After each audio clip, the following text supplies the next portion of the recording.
দিনবার্তা সংবাদ চ্যানেল স্টুডিওতে আমন্ত্রণ জানানো হয়েছিল করিমগঞ্জ জেলা কংগ্রেস অনুসূচিত জাতির অধ্যক্ষ নৃপেন্দ্রচন্দ্র দাস।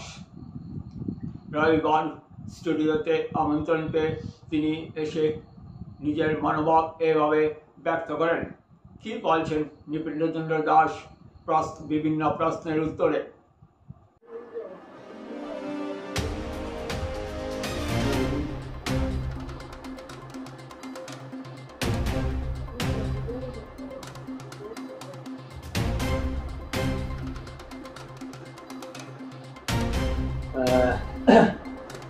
প্রথমে আপনাদের অভিনন্দন। এই মুহূর্তে আমাদের স্টুডিওতে সে উপস্থিত হয়েছেন যে করিমগঞ্জ জেলা কংগ্রেস অনুসূচিত জাতি বিভাগের অধ্যক্ষ নৃপেন্দ্রচন্দ্র দাস। ওনাকে আমাদের সংবাদ চ্যানেলের পক্ষ থেকে অনেক অনেক আমরা আজ ওনার সাথে বিভিন্ন বিষয় নিয়ে মতামত ব্যক্ত করব। প্রথমত আপনাকে সংবাদ চ্যানেলের পক্ষে অভিনন্দন জানাই। যেহেতু আপনি কংগ্রেস দলের সঙ্গে অনেকদিন ধরে সক্রিয় রয়েছেন এবং কংগ্রেস দলের অনুসূচিত জাতি বিভাগের অধ্যক্ষ হিসাবে কাজ করে যাচ্ছেন, তো সেহেতু আপনার সামনে আমরা প্রশ্ন রাখব। আপনার যে প্রথম প্রশ্ন রয়েছে, যেহেতু সামনে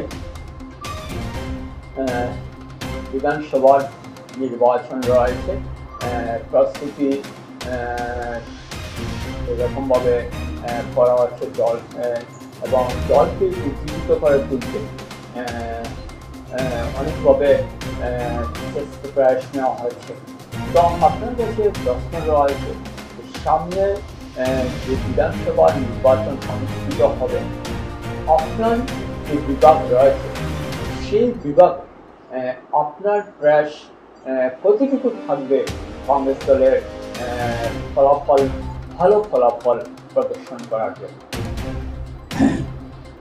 প্রথমে আমি আজকে স্টুডিওর এসেছি, আমি আপনাদেরকে আমার অন্তর থেকে শ্রদ্ধা জানাই যে একটা সুযোগ পেয়েছি আপনাদের মারফতে আমাদের দলীয় কিছু নির্মিতি বা এই প্রশ্নের উত্তর দেওয়ার সুযোগ পেয়েছি।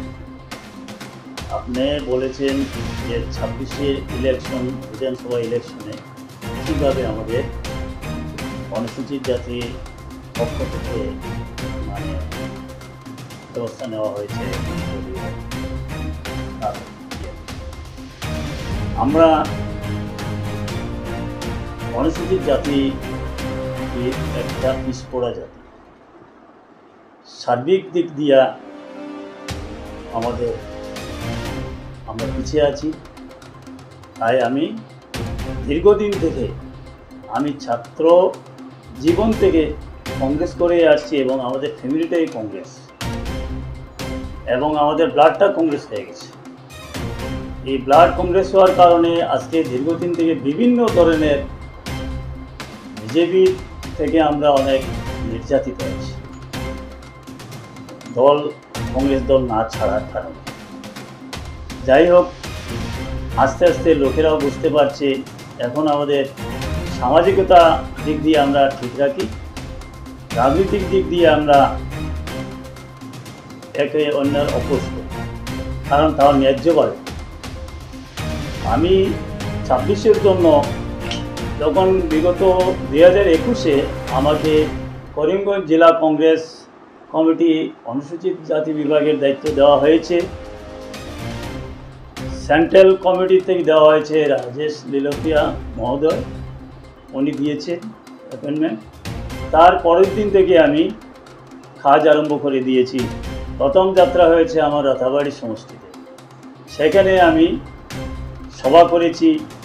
তারপরে এক এক করে তখন তো 5টি সমষ্টি ছিল, 5টি সমষ্টিতে আমি সভা সমিতি করে আমার সংগঠনের যে সমষ্টিগত যে কমিটি এগুলো তৈরি করেছি। তারপর থেকে কিছুটা অনেক সময় অনেক বাধা বিঘ্নর সম্মুখীন হয়েছি, কিন্তু তাও এমন কিছু আমার হয়নি, কারণ আমরা তো কংগ্রেস করি, আমরা পরিষ্কারভাবে কংগ্রেস করি, আমরা লুকায়িতভাবে করি না। যারা অনেকে অনেকভাবে দিনে কংগ্রেস করে রাত্রে বিজেপি করে, ওদেরকে আমরা অব্যাহতি দিয়েছি, অনেকজনকে অব্যাহতি দিয়েছি। তারপরে কিছুদিন পর আমরা চেঞ্জ করতে গিয়ে আমাদের এই বিভাগের অনেকটা মানে আর কি পরিবর্তন এসে গেছে, ভালোর দিকে এসেছে। বর্তমানে আমাদের আসামের কংগ্রেস সভাপতি যিনি হয়েছেন লোকসভা সাংসদ গৌরব গগৈ মহাশয়, ওনার নেতৃত্বে সমস্ত আসামে এটা কংগ্রেসের প্রভাব মজবুত হয়ে উঠেছে। সেই জন্য আমরা আশাবাদী, ওনার যে কার্যকলাপ সেগুলি দেখে আমাদের অনেকটা মনের মধ্যে বিরাট সাহস এসেছে যে 26-এ আমরা আসামে কংগ্রেস গভর্নমেন্ট করার যে সুযোগ সেটা আমরা পেয়ে গেছি। আমরা 100% আমরা আশাবাদী যে 26-এ আমাদের কংগ্রেস আসামে গঠন করবে কংগ্রেস এই গভর্নমেন্ট। কারণ সেটার পিছনে হচ্ছে গৌরব গগৈ মহাশয়, এই যে বর্তমান যে সরকারের যে সিএম আছেন, মুখ্যমন্ত্রী, উনি কি করেছেন কি না করেছেন সেগুলি IRTR মাধ্যমে বের করে আমাদের জনসমক্ষে তুলে ধরেছেন। যেমন কিছুদিন আগে 19শে জুন আমাদের সমস্ত আসামে ধর্ণা ছিল। সেই ধর্ণাটা ছিল আসামের অনুসূচিত জাতির জন্য 1885 কোটি টাকার একটা হিসাব আজ পর্যন্ত মুখ্যমন্ত্রী দিতে পারেননি। উনি বলেছেন যে এই অনুসূচিত জাতির উন্নয়নের জন্য যে টাকাটা বরাদ্দ হয়েছিল সেন্ট্রাল গভর্নমেন্ট থেকে, সেই টাকাটা খরচ হয়ে গেছে। আমাদের এই কংগ্রেস থেকে বলা হয়েছে ঠিক আছে, খরচ যদি হয় তো খরচের হিসাবটা আমাদের লাগে। উনি আজ পর্যন্ত সেই খরচের হিসাব দিতে পারেননি। গত 19 জুনে সমস্ত আসামব্যাপী ধর্ণা কার্যসূচি পালন করার সিদ্ধান্ত করা হয়। তাই আমি করিমগঞ্জেও আমার ধর্ণা কার্যসূচির প্রস্তুতি নিয়েছি, কিন্তু প্রাকৃতিক দুর্যোগের কারণে আমার প্রত্যন্ত অঞ্চল থেকে আমার যারা এই বিভাগের লোক যারা আছে তারা ঠিক সময় মতো এসে পৌঁছতে পারেনি। সেজন্য আমি সেই ধর্ণা কার্যসূচিটা আপাতত বাতিল করে আমি ডিসি মহোদয়কে আমরা স্মারকপত্র দিয়েছি রাজ্যপালের উদ্দেশ্যে। তো পরবর্তীতে হয়তো এই ব্যাপারে আমাদের আরও একটা স্টেপ নেওয়া হবে, সেখানেও আমরা প্রস্তুতি থাকব। আমাদের রাজ্যিক পর্যায়ের নেতৃস্থানীয় যারা আছেন তারা যখন যে উপদেশ দেবেন সেই উপদেশ আমরা মেনে নেব। কংগ্রেসকে যারা এখন বর্তমানে প্রতিপন্ন করে তুলেছে এবং ভয় দেখাচ্ছে, লোভ দেখাচ্ছে, কংগ্রেসের অনেক লোককে দেখিয়েও তারা আটকাতে পারছে না। একটা প্রমাণ হলো বিগত পঞ্চায়েত ইলেকশনে এই করিমগঞ্জ ডিস্ট্রিক্টে শ্রীভূমি যেটা বলা হয়, সেখানে আমাদের কংগ্রেসের তরফ থেকে 5 জন জেলা পরিষদ নির্বাচিত হয়েছেন। আরও 3 জন, কমসে কম 3 জন আরও পাস করেছে বলে আমাদের মনোবিদ্যায় আশা জেগেছিল, কিন্তু ওদের যে ধবধবানির কারণে আমাদের এই 3 জন জেলা পরিষদ হেরে গিয়েছে। কিন্তু আমরা ধরে নিয়েছি ওরা হেরে যায়নি, কিন্তু আনুষ্ঠানিকভাবে তো আর ওদেরকে পাস বলা যায় না। কিন্তু আলটিমেটলি আমরা দেখেছি, সমস্ত রিপোর্ট অনুসারে দেখেছি কংগ্রেস করিমগঞ্জে অনেক ভালো ফল পেয়েছে পঞ্চায়েত নির্বাচন। আগামী 26 ইলেকশনের জন্য আমরা প্রস্তুতি নিয়েছি। কংগ্রেসের যত বিভাগ আছে সবাই আমরা কংগ্রেসকে কিভাবে জয় করব, কংগ্রেসের যারা প্রার্থী থাকবে তাদেরকে সেই মনোবৃত্তি মাথায় নিয়ে আমরা কাজ করে যাচ্ছি। ইতিমধ্যে আমাদের করিমগঞ্জ জেলার কংগ্রেস সভাপতি বদলে নতুন একজন সভাপতি এসেছেন, উনিও দীর্ঘদিন থেকে কংগ্রেস করে আসছেন। আমরা এবং উনি একসঙ্গেই আমরা কংগ্রেস করে আসছি। তাপস পুরকায়স্থ মহাশয়ের জন্ম হয়েছে 1966-তে, আমারও জন্ম 1966-তে। অর্থাৎ 1966-তে ভারত চীনের একটা লড়াই ছিল, সেই সময় আমাদের জন্ম। তো আমরা কখনো, আমি আশা করি আমি এবং আমার তাপস পুরকায়স্থ মহাশয় কখনো ওইসব লড়াইয়ের পিছিয়ে যাবে না। কারণ লড়াইয়ের জন্ম যখন হয়েছে, লড়াই করে এই জীবনটা থাকবে, যতদিন আমরা বাঁচবো লড়াইয়ের মাধ্যমেই চলে যাব। কিন্তু ওনার যে কংগ্রেসের প্রতি যে ভালোবাসা, কংগ্রেসে অ্যাডভান্স করার যে মনোবৃত্তি, সেটা আমাদের মনোপ্রীত হয়েছে। যাই হোক, আগে প্রাক্তন সভাপতি যিনি ছিলেন, উনি যতটুকু পেরেছেন উনি তার ক্ষমতা দিয়ে উনিও করেছেন। আমরা কোনো সময় ওনারও সহযোগিতা পেয়েছি। কিন্তু বিশেষ করে আমার বিভাগ, অনুসূচিত জাতি বিভাগকে অ্যাডভান্স করার জন্য আমি আমার বর্তমান সভাপতি, জেলা কংগ্রেস সভাপতিকে আমি অনুরোধ করছি যে যত ধরনের সাহায্য সহযোগিতা লাগে উনি আমাদেরকে সাহায্য সহযোগিতা করার জন্য। উনি বলেছেন ঠিক আছে, আমি আছি, আপনারা কাজ করে যান, যখন যেখানে প্রয়োজন আমি আপনাদের সঙ্গে আছি। ভালো লেগেছে এইসব শুনে। তো আমি আপনাদের মাধ্যমে, আমাদের CNN24-এর মাধ্যমে আমি প্রচার করতে চাই যে অনেক লোক গ্রামে গঞ্জে কংগ্রেস মনোভাবাপন্ন লোক ঘরে বসে আছেন, ওরা প্রকাশ্য আসেন না। কারণ পেছনে দুটি কারণ আছে, একটা লোভ, একটা হলো গিয়া ভয়। কাউকে অনেক সময় ভয় দেখানো হয়, কাউকে লোভের মাধ্যমে আটকিয়ে রাখা হয়। আপনারা জানেন 1250 টাকার একটা অরুণোদয় দেওয়া হয়েছে। সেই অরুণোদয় দিয়ে মহিলাদেরকে বোঝা যাচ্ছে যেমন এমনভাবে গ্রাস করা হয়েছে, ওরা প্রতিদিনই এই বিজেপির কাজ নিয়ে ব্যস্ত থাকে। কিন্তু ওদের বিজেপির কার্যকলাপের প্রতি ওদের মন বেশি ভালো নয়। কারণ বিজেপি যেভাবে প্রতিশ্রুতি দিয়ে সত্তা দখল করেছিল তার বিপরীত হয়ে গেছে। আগে বলেছিল জনসাধারণকে যে কংগ্রেস সব কিছু মেরে লুটে ফুটে খেয়েছে, কিন্তু এখন দেখা যাচ্ছে কংগ্রেস থেকে আরও 3 গুণ বেশি লুটে ফুটে খাচ্ছে বিজেপি গভর্নমেন্ট, সেন্ট্রালে হোক আর স্টেটে হোক। তারপরে দেখা গিয়েছে যে আজকে আমরা মাথা পিছু আমরা ঋণী। আসাম গভর্নমেন্ট বারবার ঋণ নিতে আছে, এই ঋণটা পরিশোধ হচ্ছে না। যখন 2014-তে মাত্র 10,000 কোটি টাকা ঋণের বোঝা নিয়ে সরকার গঠন হয়েছিল, তখনও দেখা গিয়েছে যে কংগ্রেসের বদনাম দেখা দিয়েছে। কিন্তু এখন আজকে কত কোটিতে গিয়ে পৌঁছে গেছে আপনারা নিজেরাই জানেন, আপনারা নিজেরাই দেখেন। তারপরে যেটা আপনার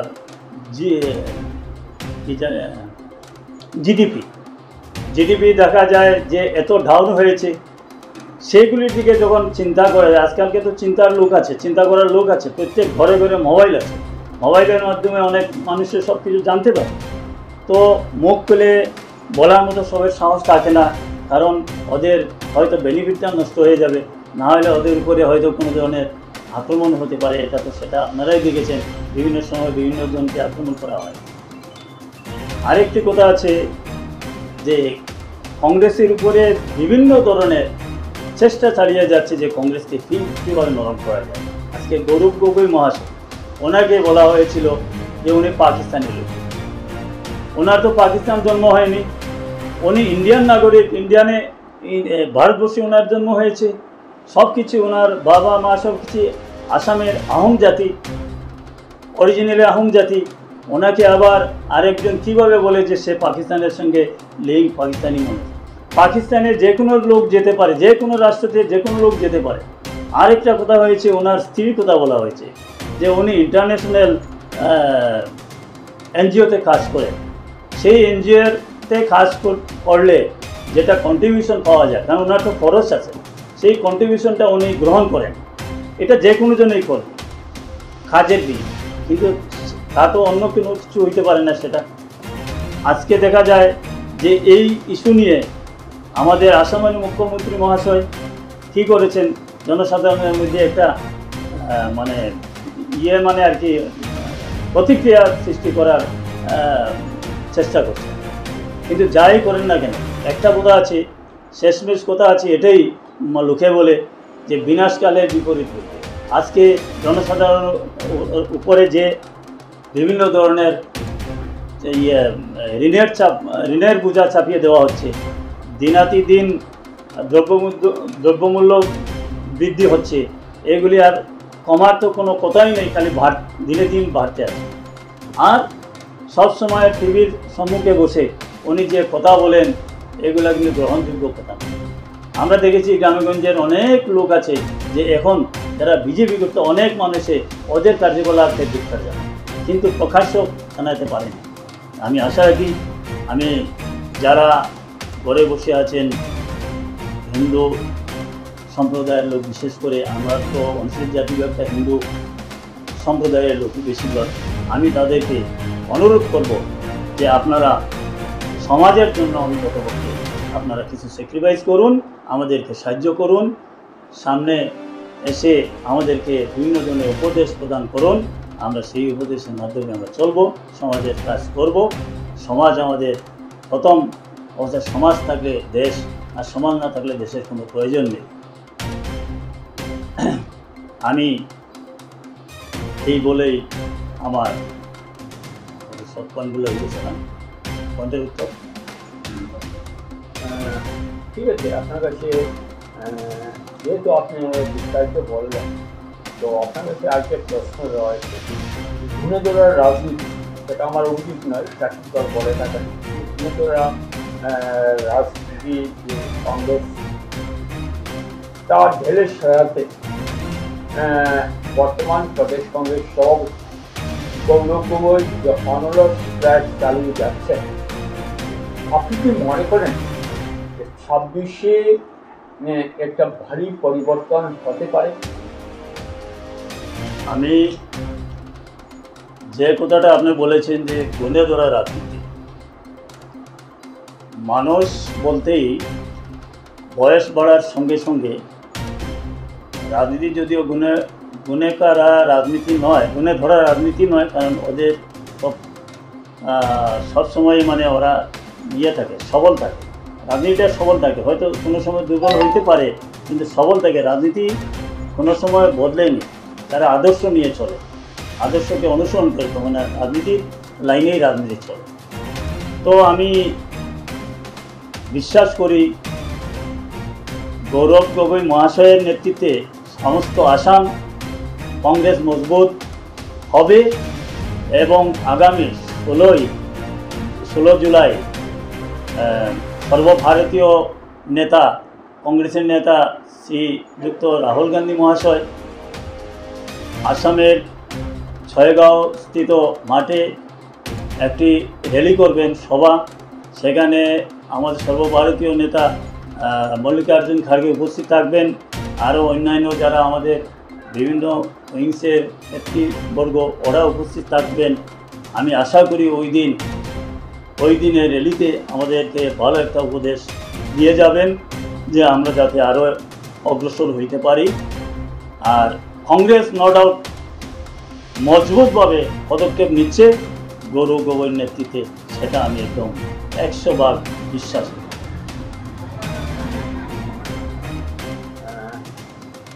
তো অবশেষে আপনাকে অভিনন্দন, যেহেতু আপনি কংগ্রেস দলের এবং সংগঠনের নিয়ে বিস্তারিত বললেন, তো আপনাকে অভিনন্দন এবং ধন্যবাদ জানিয়ে আজকের প্রসঙ্গ আমরা নমস্কার।